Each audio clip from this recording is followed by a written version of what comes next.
Now let's get to your free MLB picks for August 28th. In part 1 of 2, we're covering 6 games with a full breakdown on each. Stay with us. Before we dive in, hit like and subscribe if you haven't already. The Doctor of Sports Picks puts out picks like this every day of the season. The rest of today's games are on the channel, so stick around to the end. We begin at Wrigley Field, where the Cincinnati Reds visit the Chicago Cubs with a 2:20 Eastern first pitch this afternoon. Cubs come in at 76-58, a legitimate contender with a 38-27 mark in their own ballpark, but they arrive off a 4-6 stretch over their last 10. Cincinnati sits at 63-71, 31-35 away from home, and equally cold at 4-6 over their last 10. The Cubs have controlled this season's series 6-3, two teams walking in the same direction, one of them with far more to lose. Starting pitching matchup is closer than the standings suggest, and that is the crux of this play. David Peterson carries a 5.17 season ERA for Chicago, with Rhett Loader sitting at 5.13 for Cincinnati. That is effectively a coin flip on paper, a 0.02 of a run gap that no market should be charging a premium for. Peterson has been sharper lately, a 3.65 ERA across his last 3 starts against Loader's 4.50, so the recent form does favor the home side. But the model weighs the season-long profiles and finds the arms neutralized. Where it gets interesting is the lineup gap. Chicago scores 5.19 runs per game to Cincinnati's 4.09, a full run of separation, and yet the model still lands on the Reds because the price implies a larger edge than the underlying pitching supports. The honest counter-argument is substantial. The Cubs are the better team by 13 games. They own the head-to-head 6-3, and their run prevention, 4.30 allowed per game, is far tighter than Cincinnati's 4.84. Their bullpen is better too, 3.87 against 4.53. This is a value play on a flat starter matchup, not a claim that the Reds are the superior club. As our first pick for this matchup, the Cincinnati Reds money line is our full game side pick. On the total, the number to beat is 8.25, and the model's projection sits at 10.3 combined runs. That is a wide gap, and it comes from the simplest inputs available: 2 starters with ERAs above 5, and offenses that between them average roughly 9.25 runs per game before you adjust for anything. Conditions cooperate as well. It is 25.5 degrees Celsius at Wrigley with a wind component of plus 1.42, meaning the breeze is working out toward the field rather than knocking balls down. The counter-argument is real, and it lives in the park and the bullpens. Wrigley grades at 98 for both basic run scoring and home runs, slightly suppressive rather than the wind tunnel its reputation suggests, and the recent starter form points the other way, with Peterson at 3.65 and Loader at 4.50 over their last 3. As both starters give 5 competent innings, the Cubs hand the ball to a 3.87 bullpen, and this can die quickly. But the model is buying the volume of scoring implied by 2 5+ ERA arms and refusing to shade down for a park factor that is barely off neutral. As our second pick for this matchup, over the projected total of 8.3 is our full game total pick. Moving to Comerica Park, where the Los Angeles Dodgers visit the Detroit Tigers at 6:40 Eastern this evening in what is a first meeting between these clubs this season. Dodgers arrive at 80-54, the best record on this slate, 40-28 on the road, and trending up at 6-4 over their last 10. Detroit is 62-71, exactly even at 33-33 at home, and in free fall at 2-8 across their last 10. On paper, this is a mismatch in every direction that matters. And yet the model finds Detroit. Start with the obvious problem. Tarek Skubal takes the ball for Los Angeles with a 2.91 season ERA, the best mark of any starter on this slate, and a 3.50 over his last 3. Drew Anderson answers for Detroit at 4.09 on the season and 4. That is a full run and change of separation, and it is the single strongest argument against this side. The case for Detroit is built on the margins that the market tends to overprice away. Tigers allow just 3.92 runs per game, actually better than the Dodgers' 3.83 by only a hair, and their bullpen sits at 3.82 against Los Angeles at 3.95. Detroit's home split of 33-33 is unremarkable, but the Dodgers' road split of 40-28 is where the public anchors, and against an ace, the price on the underdog inflates well past what a one-game sample can justify. There is no season series to lean on here, no head-to-head history to inform the read. The counter is straightforward, and it is loud. A 2-18 facing the best pitcher in the game is not a spot most models want. This one is about price, not projection. As our first pick for this matchup, the Detroit Tigers money line is our full game side pick. Total sits at 7.5, and the model's argument for going over rests almost entirely on the environment. Comerica grades at 100 for basic run scoring, dead neutral, with a home run factor of 96 that is mildly suppressive. Critically, the wind component reads plus 2.2, blowing out toward center field, which is the direction that turns fly balls into extra base hits and warning track outs into doubles. Temperature is 19.5 degrees Celsius with no roof, so the ball is not being deadened by cold. On raw offense, the number is defensible too. Los Angeles averages 4.93 runs per game, Detroit 4.45, which combines to 9.4 before adjustment. The counter-argument is Skubal, and it is a serious one. 2.91 ERA starter working 5 or 6 innings against a Detroit offense that has scored its way to 2 wins in 10 games can hold a game to 3 or 4 runs by himself, and the 96 home run factor blunts the win's most valuable effect. Both bullpens are also solid. 3.82 for Detroit and 3.95 for Los Angeles, meaning late innings are not an automatic leak. The model is paying for the wind and the neutral park over the ace. Our second pick for this matchup, over the projected total of 7.5, is our full game total pick. It's Washington now, where the Miami Marlins visit the Nationals at 6:45 Eastern this evening, and this is one of the more lopsided profiles on the board. Miami is 68 and 66, above water despite an ugly 26 and 39 road split, and even at 5 and 5 over their last 10. Washington sits at 63 and 73, 29 and 38 at home, and losing 7 of its last 10. Season series is the headline. Miami has taken 11 of 13 from Washington. That is not a trend, that is a pattern. Model likes Miami on the run line, and every single one of its weighted factors points the same direction. Start with the arms, because it is not close. Yuri Perez brings a 3.17 season ERA for Miami, and, remarkably, a 0.50 across his last 3 starts. Jackson Kent counters for Washington with an 8.03, both on the season and over his last 3. That is roughly 5 runs of ERA separation, the widest starter gap on this entire slate. His lineup factor cuts the other way on raw numbers, Washington averaging 5.18 runs per game to Miami's 4.34. But the Nationals also concede 5.09 per game, and their bullpen at 4.87 is a clear step behind Miami's 3.96. Park and weather are a wash to slightly suppressive, 100 across the board with the wind blowing in at 2.8 and 23 degrees Celsius. The home field baseline, blending Pythagorean expectation, ERA, and the platoon matchup still favors Miami on the road. Now the honest counter. The edge here is razor thin at 0.6%, and a -1.5 run line requires Miami to win by 2 or more, which asks a lot of a road team scoring 4.34 per game. Washington's offense is genuinely the more productive one. This is a lean, not a hammer. Our first pick for this matchup, the Miami Marlins to cover the run line as favorites, is our full game side pick.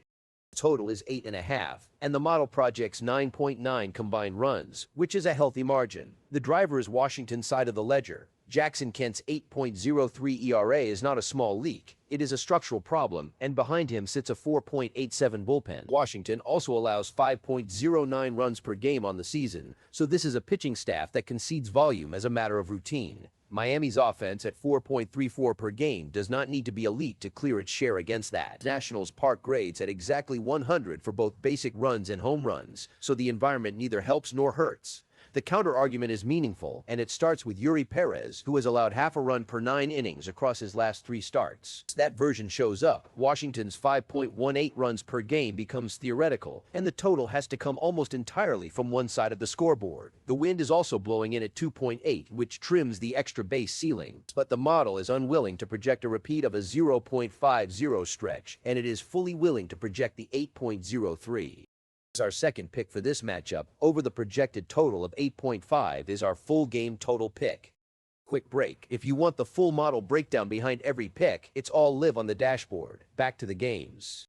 On to Cleveland, where the Kansas City Royals visit the Guardians at 7:10 Eastern this evening. And this is the strangest form matchup on the slate. Cleveland is 68 and 66, 31 and 34 at home, and scorching hot at 8 and 2 over its last 10. Kansas City is 60 and 75 overall with a brutal 24 and 45 road split, and yet the Royals are 9 and 1 across their last 10, the hottest team on this board. Cleveland has taken the season series 6 games to 3, 2 teams playing their best baseball of the year, arriving from opposite ends of the standings. This model sides with Kansas City, and the reasoning is built on 3 weighted inputs. First, lineup strength, which is genuinely counterintuitive here. The Royals average 4.28 runs per game against Cleveland's 4.05. The team 8 games under 500 is the more productive offense. Second, starting pitching. Michael Wacha carries a 3.49 season ERA for Kansas City against Tanner Bybee's 3.97 for Cleveland, and the recent form split widens it. Wacha at 3.86 over his last 3, while Bybee has drifted to 4.91. Third, the home field baseline blending Pythagorean expectation. ERA and platoon considerations still leaves enough daylight for the Royals at this price. The counterargument is not trivial. Kansas City allows 4.88 runs per game to Cleveland's 4.08, and the bullpen gap is severe. 5.15 for the Royals against 3.72 for the Guardians. That is a late-inning liability in a game likely to be close. Add the 24-45 road record and the 6-3 season series, and there is a clear structural case for Cleveland. The model is betting on the starter and the bats and accepting bullpen risk to get there. As our first pick for this matchup, the Kansas City Royals moneyline is our full game side pick. The total is 8. And the model projects 7.6 combined runs, a modest but real lean toward the under. The inputs support restraint. Both starters are effective and durable arms, Wacha at 3.49 and Bybee at 3.97, and neither offense is imposing. Kansas City at 4.28 runs per game and Cleveland at 4.05. Cleveland's run prevention is strong at 4.08 allowed per game, and the Guardians' bullpen at 3.72 is one of the better late-inning units on this slate. Park cooperates as well. 99 for basic run scoring and 98 for home runs, both mildly suppressive, and 17.1 degrees Celsius is on the cool end, which historically trims carry. The counter-argument is the wind, and it is not small. The component reads plus 4.58, the strongest outblowing breeze on the entire board, and that can turn a 98 home run park into something considerably livelier. The Kansas City bullpen at 5.15 is also a genuine avenue to a crooked number in the 7th or 8th, but the projection sits 4/10 under the posted number, and the edge, while thin at 1.3%, points down. As our second pick for this matchup, under the projected total of 8, is our full game total pick. Down to St. Petersburg, where the San Diego Padres visit the Tampa Bay Rays at 7:10 Eastern this evening, a first meeting between these two clubs this season. Tampa Bay is 79-54 with an outstanding 43-23 home record, though the Rays are treading water at 5-5 over their last 10. San Diego comes in at 72-62, a middling 31-34 on the road, and 6-4 in its last 10. Two playoff caliber teams with no shared history to draw on. Model takes San Diego, and it does so with 4 factors pointing the same way, even though the headline numbers favor Tampa. On raw offense, the Rays hold the edge, 4.47 runs per game to San Diego's 4.25, and on the mound, Shane McClanahan's 3.10 ERA beats Casey Mize's 3.44. Those are the two inputs the market prices most aggressively, and the model concedes both while arguing the gaps are narrower than the price implies. A 34/100ths difference in starter ERA is noise, and Mize has been steady at 3.68 over his last 3 against McClanahan's 3.18. Where San Diego separates is the bullpen. 3.46 against Tampa Bay's 4.10, a meaningful advantage in a game likely to be decided after the 6th. Park and weather also nudge San Diego's way, a 101 basic factor under a fixed roof with 0 wind and 26 degrees Celsius, a stable environment that favors the club with the better run prevention depth. Both teams allow 4.12 runs per game, dead even. Counter-argument is the home split, and it is a big one. 43-23 at home is elite. San Diego is a sub-500 road team, and McClanahan is the better arm. This is a value read on bullpen depth, not a claim of superiority. As our first pick for this matchup, the San Diego Padres moneyline is our full game side pick. Total is 7.5, and the model's case for the over is environmental. Tropicana grades at 101 for basic run scoring and, more importantly, 104 for home runs, one of the friendliest home run factors on this slate. The roof is fixed, and the wind component is 0, which sounds neutral but functionally removes the single biggest variable that suppresses flyball distance. 26.1 degrees Celsius inside a controlled environment means consistent carry, and neither offense is punchless. Tampa Bay at 4.47 runs per game, and San Diego at 4.25, combining for 8.72 before adjustment. The counterargument is the pitching, and it is legitimate. McClanahan at 3.10 and Mize at 3.44 are the two best combined starters on this board outside of Skubal. and both have been consistent recently, 3.18 and 3.68 respectively. San Diego's bullpen at 3.46 is excellent, and both clubs allow just 4.12 runs per game, which is a profile that historically plays under. But the model weighs the 104 home run park and the calm, controlled conditions heavily enough to overcome quality arms, and the edge lands north of 7%. Our second pick for this matchup, over the projected total of 7.5, is our full game total pick. We close in Queens, where the Houston Astros visit the New York Mets at 7:10 Eastern this evening. Houston sits at 67 and 67, exactly even, with a 34 and 32 road split and a 4 and 6 slide over its last 10. The Mets are 60 and 74, 31 and 37 at Citi Field, and 5 and 5 in their last 10. The season series is split 2 games apiece, which is a fair reflection of two teams neither of whom has separated themselves. This model takes the Mets on the run line, and the reasoning is narrow and specific: park and weather. Citi Field grades at 96 for basic run scoring with a 99 home run factor, and this evening the wind component reads -2.5, blowing in at 21 degrees Celsius. That is a run-suppressing environment, and run suppression compresses margins. In a low-scoring game, the underdog getting a run and a half is a materially better proposition than the underdog on the money line, because fewer total runs means fewer opportunities for a game to break open. That is the entirety of the case, and it is worth being clear about that. The counter-argument is everything else on the page. Hunter Brown takes the ball for Houston with a 3.51 season ERA and a 3.45 over his last 3, sharp and stable. Christian Scott counters for New York with a 3.73 season mark that has ballooned to 6.60 across his last 3 starts, which is a real red flag. Houston also outscores the Mets 4.58 runs per game to 4.12, and the Mets concede 4.51. The Astros bullpen at 4.10 is slightly worse than New York's 3.70, which helps, but the pitching and offensive edges belong to Houston. This is a play on the environment, keeping the game tight. As our first pick for this matchup, the New York Mets to cover the run line as underdogs is our full game side pick.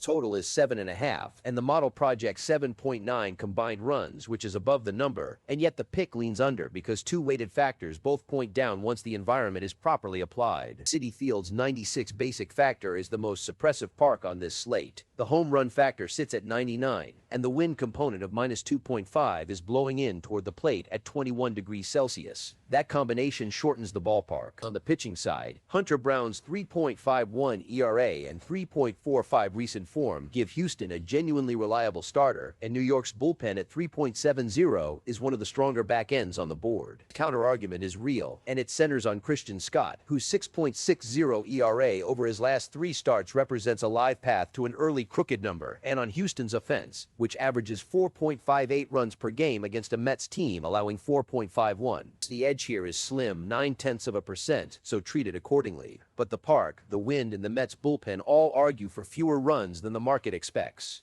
As our second pick for this matchup, under the projected total of 7.5, is our full game total pick. That does it for this one. Part 2 is coming right up with the rest of the card. Don't go anywhere.